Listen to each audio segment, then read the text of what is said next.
2 summers ago. And there's not much room in that area. And you got the big cliff on one side, and you've got a bunch of rock on the other, and historic road and 2 trails. So that's going to be the #1 concern about that location.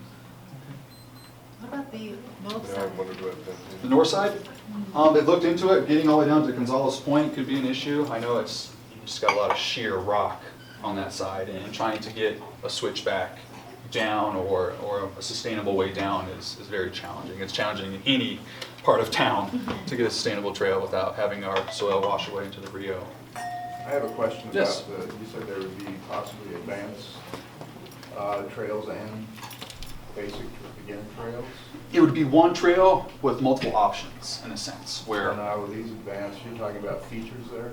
yes, so you can take a route where there's no features, it's flat. You can take a route where you might get a little bit of air, you might get a jump where you might roll over. Or you can take the hard one where you're gonna get air if you go across it. Natural, or are they gonna be like the features in a lot of terrain parks that they've been building?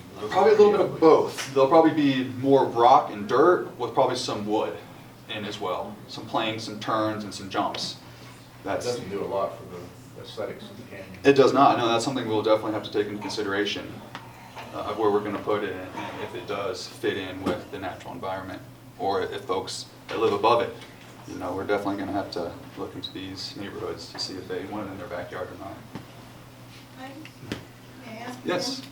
I'm curious about conflicts. If you're saying there's an easier part and a flyer jumping off things, how do you control that? If people have options to be on which part of the trail and how much traffic are you gonna have? How do you even, you know, do you need bike patrollers too in case of accidents? Typically, they give, you know, your friends a little bit of space. You know, I don't think folks would be going down racing side by side. It's a one at a time type deal, and the advanced rider will take the advanced route and go, and then 2 minutes later, here comes little Johnny, and then he wants to take the easy route.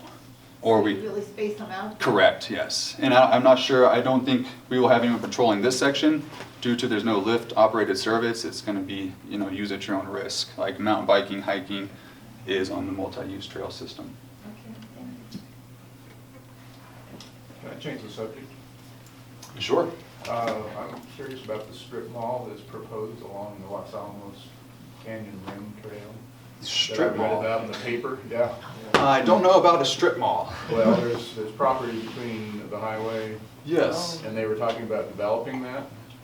It is zoned light industry mixed use right now, so there possibly could be, but seeing the big resistance, I think it'd be very hard for them to, you know, develop anything there. So that's something I'm closely watching and trying to make sure that we preserve it as open space. It's used as open space, smells like it, feels like it. A lot of folks perceive it as open space. That's that's one of our jewels. It is. trail for- Where? The Los Alamos Rim Trail, the paved trail. From Oh, the co-op back into town. From the co-op back into town. So, they could put a mall in there? Well, Be space for it. That's what I call It it. could be done. It's There'll have between to the be highway plenty and of that public trail. comment. My if they concern decide is I don't do want that. to turn into what happened to the Pueblo Canyon Rim Trail when they put the toilet bowl down there, excuse me, the Pajarito, whatever it's called, development down there. If you've ever gone along there, it's like walking behind an industrial zone. So it totally destroys the feeling of that trail. Yes, and with the fire department doing their fuel mitigation work currently right there near the fire station, we've got some leverage to keep that a green space. Yes?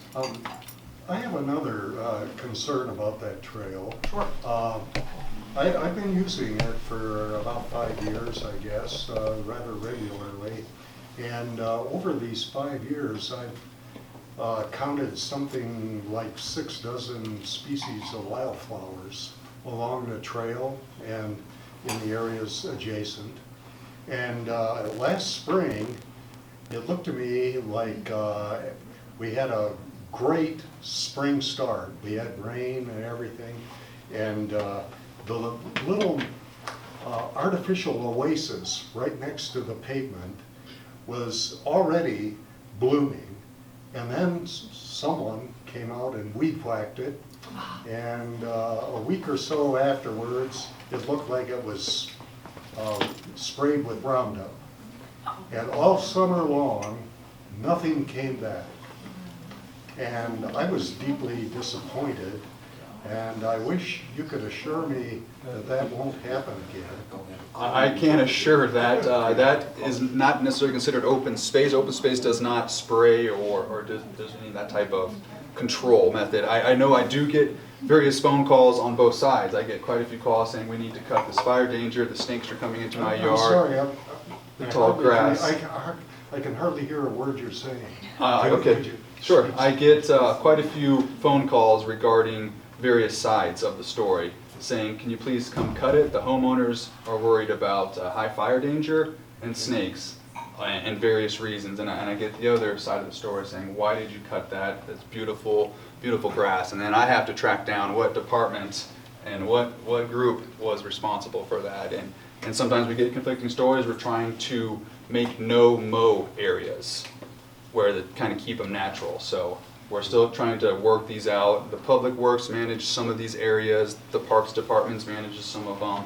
So there's various groups that manage these undeveloped parcels that are just a green space. They're not open space. They may be private property even. For example, in Arizona, there's quite a few private property lots up there that have trails going right through them. So there's various spots that aren't under my management. I can recommend that we keep them, you know, at a natural height. How about this area? Are you the guy I should? I am not the guy, but I can put you in contact with the department that's in charge of The guy? that. Yes. So is the county aware of how bad the Siberian elm plague is? Yes, I'm quite aware. Anything about it? Like putting something in the utility. Yes, they have done that. I'm not. They have sent that out recently. I'm not sure if every resident got them in Los Yeah, I didn't Alamos, see but it. I I've was worked working with with Julie Leslie. about it. Yeah. Okay. And that they were supposed to go into some of the news slips. I cut down elm trees almost every day during the springtime. I'm the only one right now with open space and my new employee, so I try to get them when I can. I encourage homeowners to pull them out when they grow in your yard. They're bad, so I've tried to encourage, for more funding to hire some folks to really attack them. Or if I had this group of folks out in the springtime, we could really put a dent in some areas of the elms. They're the only thing that provides shade run by the brew pub though.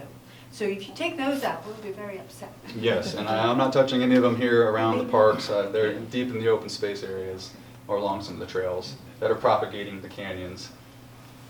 They're hacking my yard. You have to dig them out below the taproot. Oh yes, I've dug out many. So one thing to consider when you actually decide on a route and you start building trails, if you don't have somebody already who knows about geocaching in town, there could be There is, yeah. caches around there, and you know, I'm willing to look for you if you don't have somebody Okay, to check yeah. things out and Sure, that's a great idea. That's cache something. owners. Yeah, on the list, and I encourage all of you to come to the public meetings. I'll send out invites, just a flyer, I guess, for the folks and whoever wants to come can show up and have these concerns. Please say these concerns or questions or comments during that time so we can get them on paper and write them down. Are you allowed to use email? Yes, we'll open up a public forum as well, so if you can't make the meetings, you still have time to Well, submit your flyers, I was just comments. thinking of flyers and paper and Okay. avoiding that. Okay, yeah, I can send out emails. We'll probably have a couple flyers hanging around town, just for folks that don't do Facebook and email and various things. They want to see it in paper. Great, that's all I have. If anyone else has any more questions. All right. Thank you.